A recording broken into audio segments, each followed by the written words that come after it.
রব বলে যে কিরে বান্দা কান্না করো কেন? এতদিন রবের বিপক্ষ করছি, তারপরও রব জিজ্ঞেস করে কান্না করো কেন?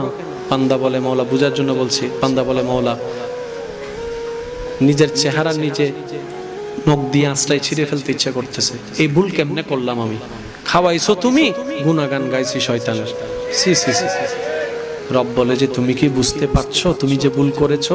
আল্লাহ, আমি বুঝতে পারছি, কিন্তু কিছু তো করার নাই মওলা, আমি তো অতীত ফিরতে পারবো না, গুনাহ তো করে ফেলছি, এটা তো স্টাম হয়ে গেছে।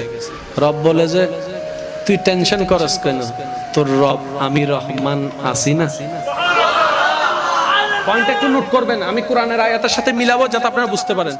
তোর রব রহমান, আমি আল্লাহ আছি না, যিনি খালেক, যিনি মালিক, যিনি ইন্নাল্লাহ আলা কুল্লি শাইইন কাদির, যিনি চাইলে সেকেন্ডে দিনকে রাত বানাতে পারে, রাতকে দিন বানাতে পারে। সুবহান।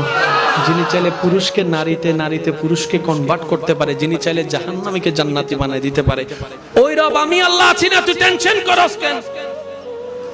আল্লাহ এখনো সুযোগ আছে, মরণ পর্যন্ত সুযোগ আছে, তওবা কর। আরেকটু জোরে বলেন না। যা করছস তো করছস, যা ভুল করছস তো করছস। বান্দারে কষ্ট দিয়ে থাকলে বান্দার কাছে মাপ চা, তারপর আমার কাছে মাপ চা। বান্দার হক মেরে থাকলে বান্দার হক বান্দাকে দিয়ে দে, তারপর আমার কাছে মাপ চা। আর যদি নামাজ রোজা হজ যাকাত কোনো এরকম আমার হক নষ্ট করে থাকিস, তাই আমার কাছে মাপ চা। বান্দা, মরণ পর্যন্ত তোর সুযোগ আছে, টেনশন করিস না। লা তাকনাতু মির রাহমাতিল্লাহ, ইন্নাল্লাহা ইয়াগফিরুজ যুনুবা জামিয়া। তুই লক্ষ গুনার জন্য মন থেকে তওবা করবি, শুধু একবার আমি রব খুশি হয়ে লক্ষ গুনাহ মাফ করে দিতে রাজি আছি। সুবহানাল্লাহ।